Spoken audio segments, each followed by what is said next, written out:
Amidst the devastating conflict of the First World War, an unlikely canine would emerge as a celebrated war hero, participating in 17 battles and 4 offensives on the unforgiving Western Front.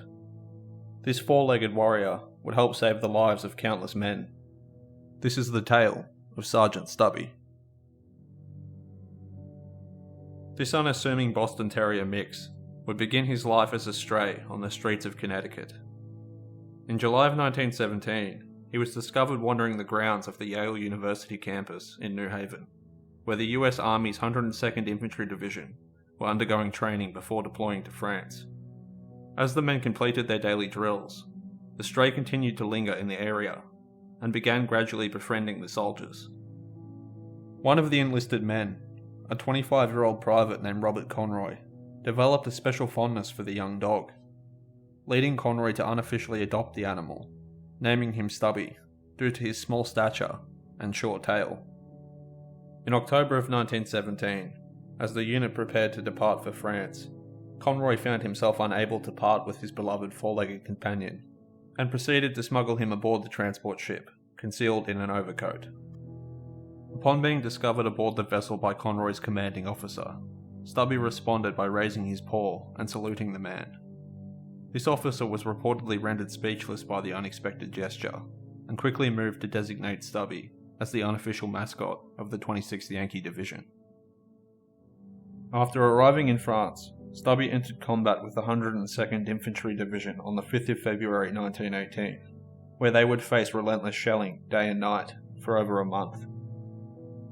Stubby would quickly begin to prove his worth on the battlefield, distinguishing friend from foe by their familiar language and smells. Having been positioned at the front, he would uplift morale by making visits up and down the line, and began to assist with alerting medics to the cries of the wounded who were stranded in no man's land, remaining by their side until help arrived.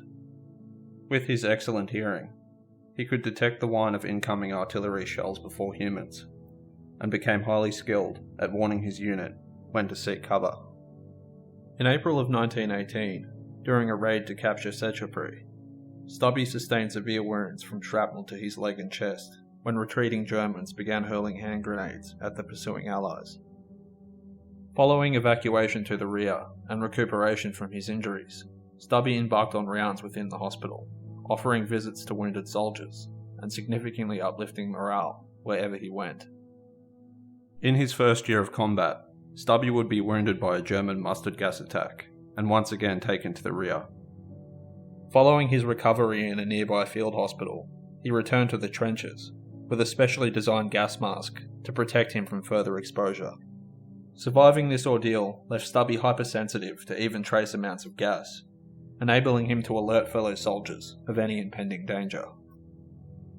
Perhaps one of Stubby's most remarkable achievements took place during a raid near Chateau Thierry, where he would single-handedly identify a German spy.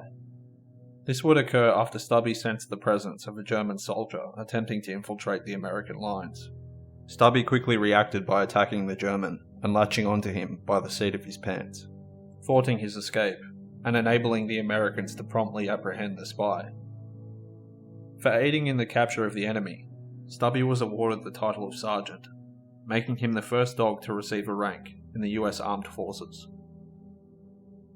After the retaking of Chateau Thierry by US forces, a local woman from the town crafted a coat for Stubby, onto which his numerous medals were pinned. He would later sustain another injury from a grenade blast, leading to a third wound stripe being added to his jacket. Following 18 months of dedicated service, Stubby concluded his tour of duty and joined the men of the 102nd Infantry Division in France for a victory parade. Upon returning home, Stubby was greeted as a celebrity, being called upon to march in numerous parades across the country, and was awarded lifetime memberships to both the American Legion and the YMCA. Stubby would also visit the White House twice and meet 3 presidents, those being Woodrow Wilson, Warren Harding, and Calvin Coolidge. In 1921, he would be awarded a gold medal from the Humane Education Society, presented by General John J. Pershing. In the same year, he would accompany Conroy to Georgetown University, where he would become one of the school's inaugural mascots. In 1926, Sergeant Stubby passed away peacefully from old age, while at home with his beloved owner, Robert Conroy. His obituary would be published in several newspapers, including the New York Times, where it occupied over half a page, much longer than that of many prominent individuals of this period. In May of 2018, the descendants of Robert Conroy unveiled a life-size bronze statue of Sergeant Stubby at the Veterans Memorial Park in Middletown, Connecticut. This statue serves as a tribute to the fallen Connecticut veterans of the First World War and honours the courageous canine who fought at their side.